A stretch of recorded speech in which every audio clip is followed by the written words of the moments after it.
Once Israel finished its war of independence, the 1948 war, the Nakba War, Egypt controlled the Gaza Strip. It was under Egyptian control, but Egypt was in the same situation it's today. And they said for two main reasons, we are not incorporating Gaza into Egypt. They never made it part of Egypt. From 48 till 67, it was a territory under their control. That's how they saw it. For two reasons. One, they said, we don't want to incorporate it into Israel. The Palestinians deserve a country of their own. If we incorporate it into Israel, we're taking it away from the Palestinians. We'll keep watch over it for the Palestinians till the day that they will get back their country. That's what they rhetorically said. Second reason, God forbid, they do not want Gaza after 1948. Before 1948, the population of Gaza was 100,000 people.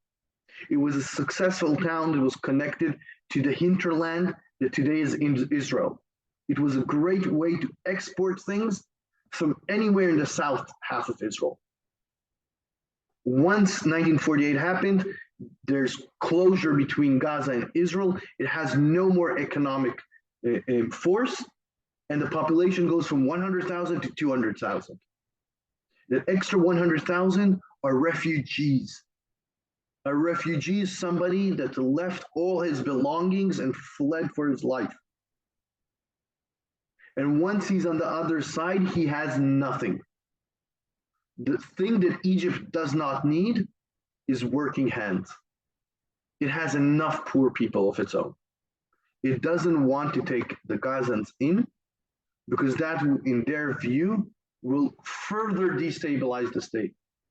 My point is the Egyptians say, hell no, we will not accept Palestinian refugees. Not in 1948, not in 1967, and not in 2023. They will not accept. A month ago, Benjamin Netanyahu, it came out, he called a few European leaders and asked them to put pressure on the Egyptians to allow the opening of refugee camps across the border from Gaza so that Israel can act in all of the Gazan Strip.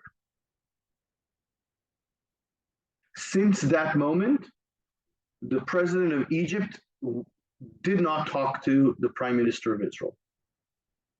And we know it because 4 days ago, he gave an interview in Al Jazeera, and the president of Egypt said, Benjamin Netanyahu tried to pressure me through European leaders, and such an action, if it continues, will jeopardize the Israeli-Egyptian peace treaty. Now, I don't know if he really means it, but he's trying to say, I am pissed off. And that's what he's saying to Israel.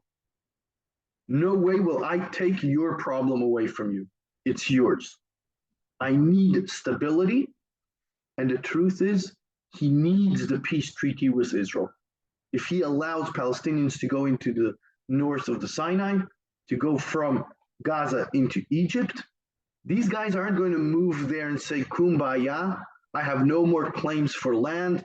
I feel great now. I'm going to sit quietly. Egypt knows that those refugees that will be moving into Egypt will continue agitating against Israel. And at some certain point, something will happen, and Israel will have to retaliate in sovereign Egyptian land. And Egypt does not want that. So Egypt says, not my issue. We'll give you humanitarian aid. And when somebody decides to rebuild Gaza, believe me, the Egyptians will send lots of workers. Hands that want work, they have a lot.